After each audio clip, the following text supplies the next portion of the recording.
Random House Audio presents The Fabric of the Cosmos, Space, Time, and the Texture of Reality by Brian Greene. Read for you by Erik Davies.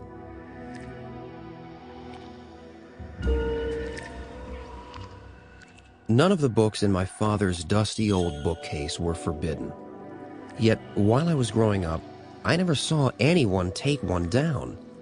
Most were massive tomes, a comprehensive history of civilization, matching volumes of the great works of Western literature, numerous others I can no longer recall, that seemed almost fused to shelves that bowed slightly from decades of steadfast support. But way up on the highest shelf was a thin little text that, every now and then, would catch my eye because it seemed so out of place, like Gulliver among the Brobdingnagians. In hindsight, I'm not quite sure why I waited so long before taking a look. Perhaps, as the years went by, the books seemed less like material you read and more like family heirlooms you admire from afar. Ultimately, such reverence gave way to teenage brashness. I reached up for the little text, dusted it off, and opened to page 1. The first few lines were, to say the least, startling. "There is but one truly philosophical problem, and that is suicide," the text began. I winced. "Whether or not the world has 3 dimensions or the mind 9 or 12 categories," it continued, "comes afterward." Such questions, the text explained, were part of the game humanity played. But they deserved attention only after the one true issue had been settled. The book was The Myth of Sisyphus and was written by the Algerian-born philosopher and Nobel laureate Albert Camus.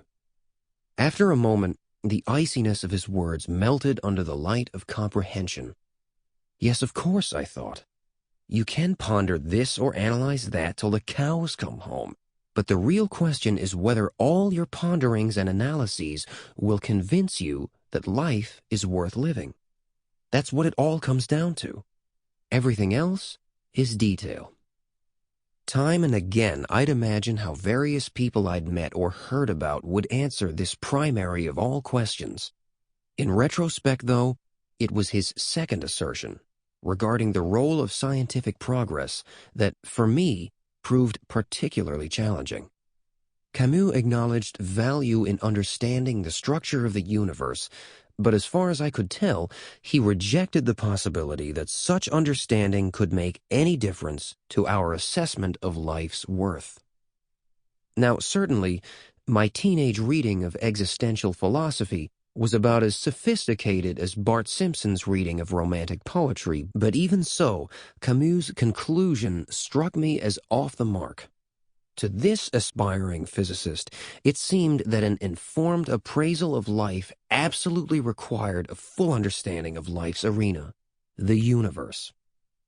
To me, assessing life was inextricably intertwined with assessing the true nature of reality.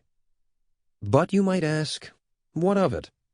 Surely any sober assessment would conclude that although we might not understand everything about the universe, every aspect of how matter behaves or life functions, we are privy to the defining broad brushstrokes gracing nature's canvas.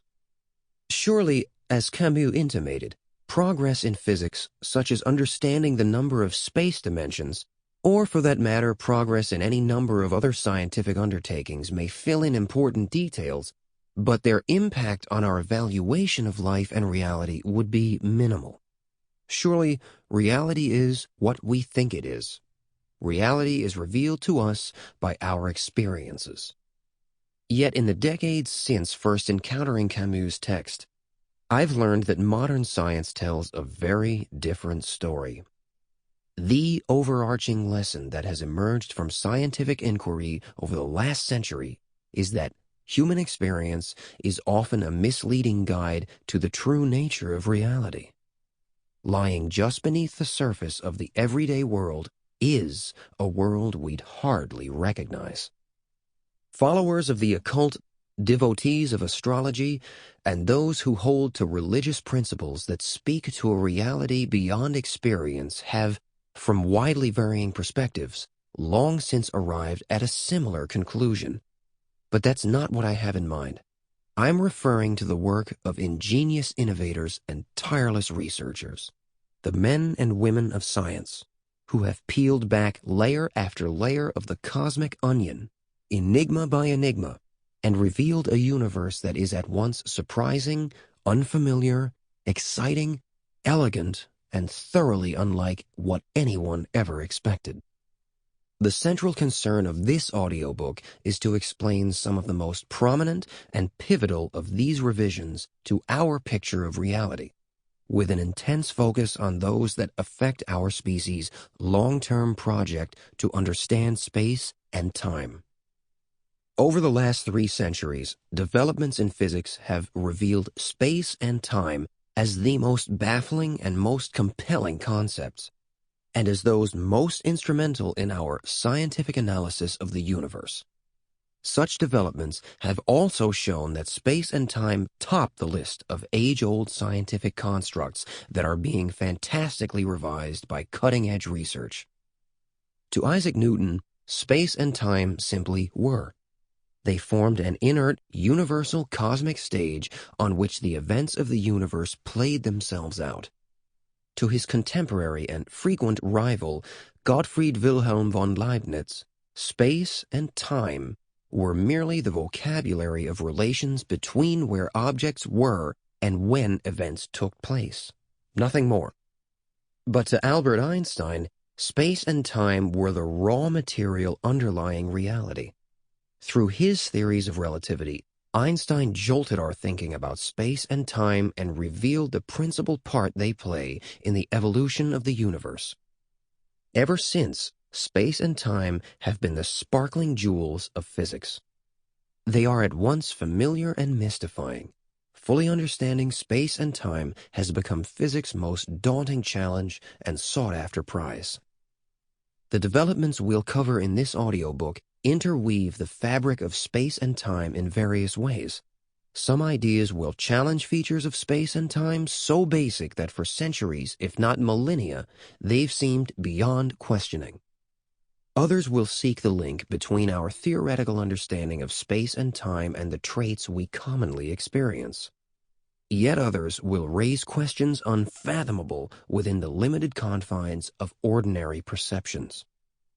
In our scientific quest to solve the mysteries of space and time, we will be resolutely unrestrained. From the universe's smallest speck and earliest moments to its farthest reaches and most distant future, we will examine space and time in environments familiar and far-flung, with an unflinching eye seeking their true nature. As the story of space and time has yet to be fully written, we won't arrive at any final assessments, but we will encounter a series of developments, some intensely strange, some deeply satisfying, some experimentally verified, some thoroughly speculative, that will show how close we've come to wrapping our minds around the fabric of the cosmos and touching the true texture of reality. Historians differ on exactly when the modern scientific age began, but certainly by the time Galileo Galilei, René Descartes, and Isaac Newton had their say, it was briskly underway. In those days, the new scientific mindset was being steadily forged, as patterns found in terrestrial and astronomical data made it increasingly clear that there is an order to all the comings and goings of the cosmos, an order accessible to careful reasoning and mathematical analysis. These early pioneers of modern scientific thought argued that, when looked at the right way, the happenings in the universe not only are explicable, but predictable. The power of science to foretell aspects of the future consistently and quantitatively had been revealed. Early scientific study focused on the kinds of things one might see or experience in everyday life. Galileo dropped weights from a leaning tower, or so legend has it, and watched balls rolling down inclined surfaces. Newton studied falling apples. Sample complete. Ready to continue?